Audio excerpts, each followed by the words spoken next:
And I was actually surprised with the results. So people say what they're looking for in a culture is something that's described as fun or kind or empathetic. But the way that as business owners we describe culture, if you look at job ads, is performance-based, which is Ah, not what yeah. employees are looking for. Like from an employee perspective, that reeks of, okay, you're going to like try and work me into the ground.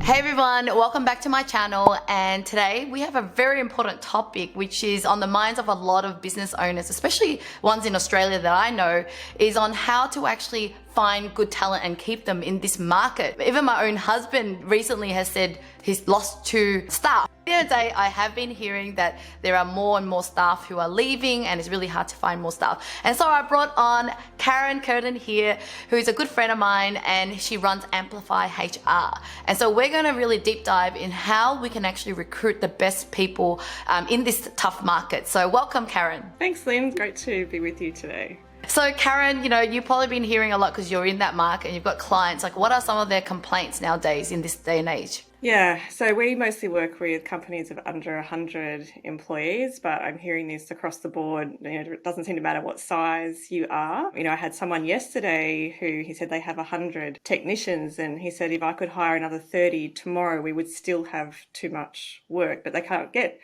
30. So, it's from technicians to IT, HR, marketing, finance, hospitality. If you've walked around the city lately, or my building's in Parramatta and there's cafes everywhere, they've all got signs saying we need people. So I guess the good news perhaps is that people aren't alone when they can't find great staff. Like, it is definitely an employees market at the moment, but it's really tough. So you've got to do things differently. You can't try and recruit the way that you did a month ago or a year ago or 3 years ago, because you are just in a sea of other employers that are looking for the same people. Yeah. And why is that? What is happening? I think there's a combination. So I think with the pandemic, a lot of people deferred their resignations. So rather than moving on, they thought, I don't know what's going to happen with the economy, and at least better the devil you know. So I'll stay in my job. So they've basically stayed in their current business longer than what they ordinarily would. So then what's happening is turnover in businesses is going up. People have left the workforce or just changed the way that they're working. So they've gone from full-time to part-time. They've gone into the gig economy. They've run their own businesses. So we've lost people that way. And we turned off the tap with immigration for 2 years. So we already had skills shortages, but that has really exacerbated it. And I think that in particular industries like hospitality, for example, because they were shut down for so long, people just left that industry altogether. It's the same with transport, particularly in Victoria. A lot of drivers left that industry and even that state, and there's no new people coming in. So it's just made things super, super difficult right now. Yeah, all those reasons make a lot of sense. And so, when I spoke to you, I think a few months ago, I said, when it comes to not being able to retain staff, it's more than just recruit the right person. What was that about? Was that around the culture thing that you can elaborate as well? Yeah, absolutely. So I think that what people sometimes forget is that recruitment is a marketing exercise. So the same as you go to market for new customers and you say, this is what we're going to provide to you, and then you deliver on it. You need to do the same thing with employees. So we need to say, well, this is what our business is offering to the market. This is our employer brand. This is our value proposition. And then we're going to deliver on it. So that's got to be around the culture. I did some different polls recently, and I was actually surprised with the results. So people say what they're looking for in a culture is something that's described as fun or kind or empathetic. But the way that as business owners we describe culture, if you look at job ads, is performance-based, which is Ah, not what yeah. employees are looking for. Like from an employee perspective, that reeks of, okay, you're going to like try and work me into the ground. So I think, thinking about what is the type of culture that you have and what makes it different, and then being really clear with that, and then building everything that you need to maintain that culture. So, and smaller businesses can do this as well. You don't need to have, tons of money and huge budgets, but you do need to make sure that you're appreciating your people, you're showing recognition, you're giving flexibility, you're giving them development opportunities. All of these things are really highly valued by people. But at the end of the day, they say culture eats strategy for breakfast. Like, you've got to have the right culture and you've got to be working on it intentionally. Yeah. Yeah, you raise a really good point. It's not really just I mean, it's marketing, but it's not about saying that you're this, but it's really living that, embodying that. Otherwise, it's fake. It's not going to last. Another thing that I just thought about in terms of marketing is that because we're on social media everywhere as our organization, Outsourcing Angel, and I'm always out there, showing kindness and fun.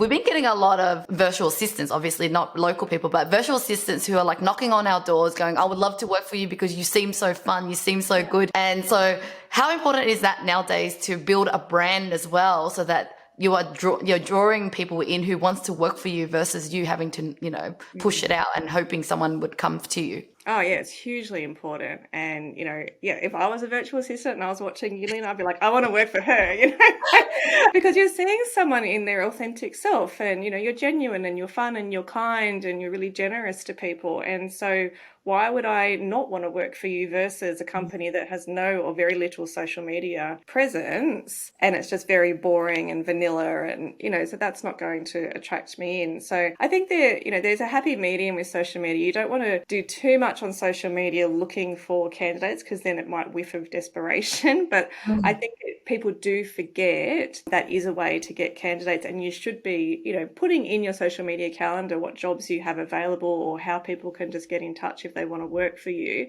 so that they know that that avenue is available to them, because it's a great way to get people who are already advocates for your business and understand your business to say, yep, I want to work for you. And then that saves you so much time down the track when you're ready to hire. Yeah, because often on our marketing, we're just so focused on clients, but we forget that teamwork makes dreams work. But I also realize that being authentic and showing who you are kills two birds with one stone. Clients like you because you're more authentic, but so does employees. So thanks for that. Now, you've got an amazing article on the 8 ways to actually recruit in this tough market. So, and yeah, people, you can always go on her website. She's got a lot of great article and information. But yeah, run us through some of the key things that you shared in that article, Karen. Yeah, so I think one of them is being realistic about the job and potentially redesigning it. So, I had a chat with a business owner yesterday who went to market for a role about 2 months ago and wasn't successful. And so then we were talking through, well, why is that? Because I think sometimes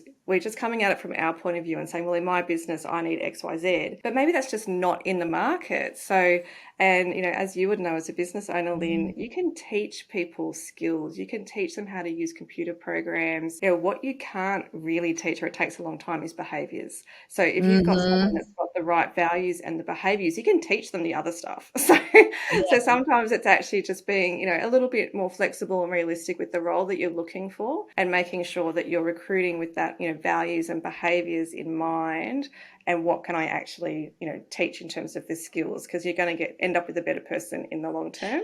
Yeah, I love Yeah. that idea because I kind of didn't intend to do that way, but I feel so much more confident in hiring someone that I kind of know or have seen their work through some other disciplines or other industry. But I knew that their quality showed them that they have the potential to learn this new thing, but I just knew that their heart's in the right place. And I know that they'll, respect and treasure me the way I would treasure them. And that has been the best strategy for me because it's just long lasting and loyal versus, in the past where I have found someone that had all the skill set. They talked good at the interview, but there were nothing to show in real life. So yeah, and if they're giving you that type of behaviour, that's how they're going to treat your clients as well. So that your clients are in good hands as well, which is great. Yeah, I think another thing that people forget about, which is close to your heart, is outsourcing. What is that? Tell me more. And it still surprises me how many business owners don't realise what they can outsource, and they just assume, oh, I need a bookkeeper, or I need an admin assistant, or I need someone to do my social media. I need a finance person, or an HR person, or a salesperson. Actually, maybe you don't. Like, there are lots of really great outsourcing companies out there. Obviously, Outsourcing Angel and that can help with these things. And then that just gives you a lot more flexibility. It can give you someone that's much more skilled. And perhaps as you have those ebbs and flows with your business, you're then not carrying a full-time or a part-time headcount. You've got that relationship with with that outsourced organization. So I think that's a really important first step as well, along with that redesigning the role, is actually, well, do we need the role? Yeah, and when it comes to offshoring, I think one of the key worries, even my own husband, who I could not explain how that it works and it's good. He's like, oh, but it won't work for my industry. So with outsourcing, people always worry about how would they fit in with my culture because they're from overseas, you know. So I know you've got a virtual assistant yourself. You know, what's your feedback so far that you've worked with one in terms, and what would you say to someone that's worrying like that? Oh, you just have to do it. Because I think, the more that you procrastinate, then the more things aren't getting done. So, you need to just take the step and do it. And if you have decided to outsource, or that seems to be the better option for you, then that comes back to, okay, well, what do I need from that person? And particularly, like you said, fitting into that culture. So what are the values and behaviors that are really important, and how do we test for that? I think, offshoring has an extra complexity, and that's where it is good to use organizations like yours that, have that system already set up. So you already know, well, this is how we can, hire people in those areas and how we can pay them and, take all that complexity out of it. But, it's no different to hiring locally. It's just got, some slightly different angles to it. That's all. Yeah. Yeah, yeah. And yeah, I love outsourcing in a sense where you've got access to the global market in a sense. And even for ourselves, we don't just recruit, we don't have an office in the Philippines. It means that we can recruit anyone in the Philippines. So it already gives us a bigger pool. And I think with this tougher market, we just need to have a bigger pool of being able to access more resources. Yeah, absolutely. Especially when people are saying they can't find someone in Australia. I don't know how many times I've heard that recently. There's just no one here. And I'm having clients offshore for the first time that they've never done it before, but they just, if they want to be able to deliver, that's what they have to do. Yeah. Yeah. And once you do it because you have to, you realize, wow, I should have done this earlier. I always have a metaphor around something like outsourcing is like when people tell you to get an air fryer, you're like, why? Because I mean, I have an oven. I know how an oven works. And then when you buy, it, you're like, oh my God, it's so much cheaper, quicker and small and compact, and it does the work. And I think that's what I hope for others as well, just giving that a go, especially when it's not like, you're stuck with it. And that's the beauty of it, right? I know for a fact, my husband runs a typical business in Australia. It's so hard to also even let go of staff that aren't performing. Yeah. There's just so much rules around that. So yeah, exactly. So that's why you've just got to be so, like, you've really got to, the old saying, you've got to hire slowly and fire quickly. And, and people usually do it the opposite way. So they hire really fast and then they think, oh, no, I'll give that person an extra chance. No, and 3 years down the track, that person's still there and, they're annoying all their team workers because they're not pulling their weight. So getting that process right, whether you're hiring locally or, overseas is so important to make sure that you're getting the right person in the door to start off with. Yeah. Awesome, Karen. So tell us another tip. So another tip I think that people forget is actually reaching out to past candidates. Because maybe you advertised this job a year or 2 or 3 years ago, and maybe there were people back then that seemed like really nice people, but they just didn't have enough experience. Well, maybe they've got the experience now. So, so I think people forget about that and they just think, oh, well, if we didn't hire them last time, then we don't need them. But people change, businesses change. So, in platforms like Seek, it's pretty easy just to send a bulk email out to people and you can just say, hey, we've got this new opportunity. If you're interested, get in touch. So, there's plenty of options out there to go back to those prior candidates. Yeah. That's a really good one. Love it.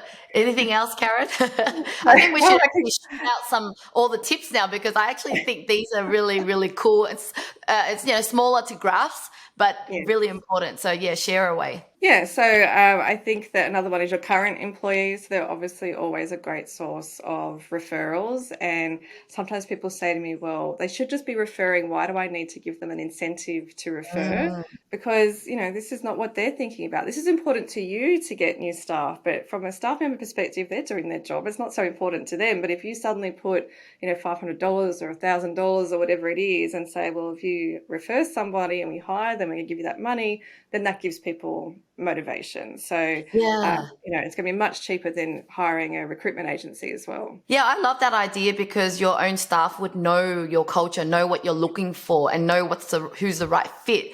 And I still remember actually earning money from that kind of arrangement back in the days when I worked in a corporate organization, and they had a clear rule in their thing, like, and it was one of their strategies, like, and they kind of prefer that over the next strategy of going to the cold market. And it was Mm. really nice to receive that amount of money because it motivated you to kind of Yeah. think about who else do you know that could suit the company. Absolutely. You start going through, okay, well, who have I worked with before? Who have I seen as a networking group? Who's in my LinkedIn?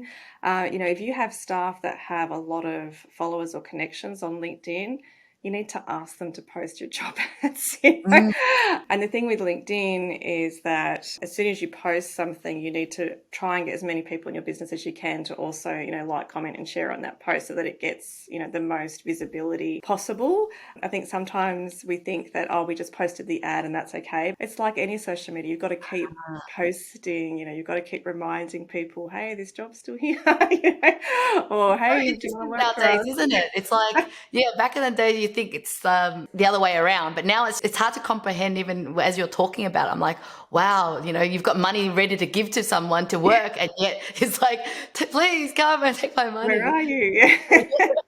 Well, talking about money, you had another point in your article around the sign-on bonus. Now, that was really interesting. So tell us more about that. Yeah, so this is when you have people, and I guess this is getting into more specialized roles. So things, thinking like engineers, for example, very difficult to get. They tend to stay in their jobs for a few years. So they don't move easily.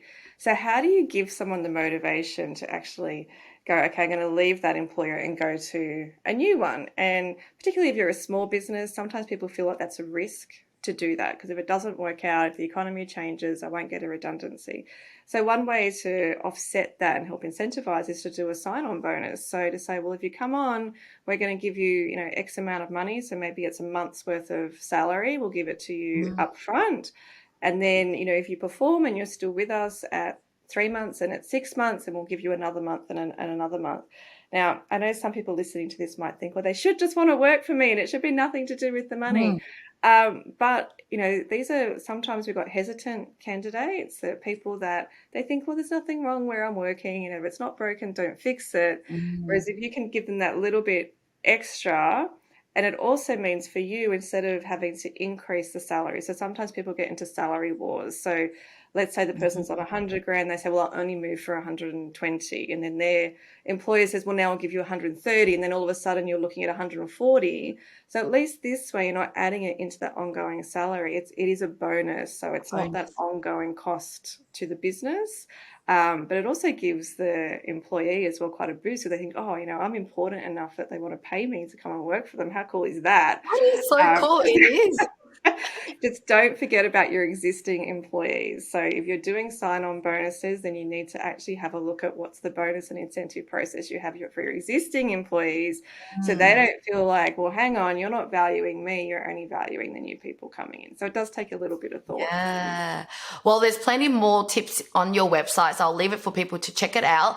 But tell me more about your service. So, someone like my husband, I was like, you need to talk to Karen. I just feel like as a business owner, you're just so busy. You've got all these staffs, and it's the people game isn't for everybody. Even though you're a business owner, you came up with the idea and you like to make money and run a company. But I think the people part is just really, really hard. So, what do you do for clients? Like, when do they come to you for Yeah. help? Yeah, so we generally work with clients that are under 100 employees, because that's when they don't have their own internal HR. And it's essentially to, get the HR house in order, if you like. So it's from a compliance perspective. So what do we need to have in place in terms of policies and contracts of employment and training and, the important stuff that basically stops a business owner from being fined. Those things are Mhm. important. But they also help to set your culture, because the more consistency you have and the more equitable you are with your processes, then the better your culture is going to be. So we also help to build all of those processes. So, this is how you recruit, this is how you do rewards and recognition, your benefits, the whole employee life cycle. And if you can do that earlier on in the business, sometimes we think about cash flow and technology and marketing and sales. And we just think, oh, well, when we get big enough, well, I'll just hire those people that I need and, it'll be fine. And then you Mm. get big enough and you go to hire the people that you need and you can't because you haven't got any of those things in place. So it's better to do this when you're starting to go on that growth journey to say, okay, we have all of this in place, then it's scalable. So as we start to grow our business and we get more people, it becomes more complex, we have these in place already, rather than that constant spiral of hiring and training and grievances and someone knocking on my door because they need that salary increase and I don't know, Mm. how to answer them.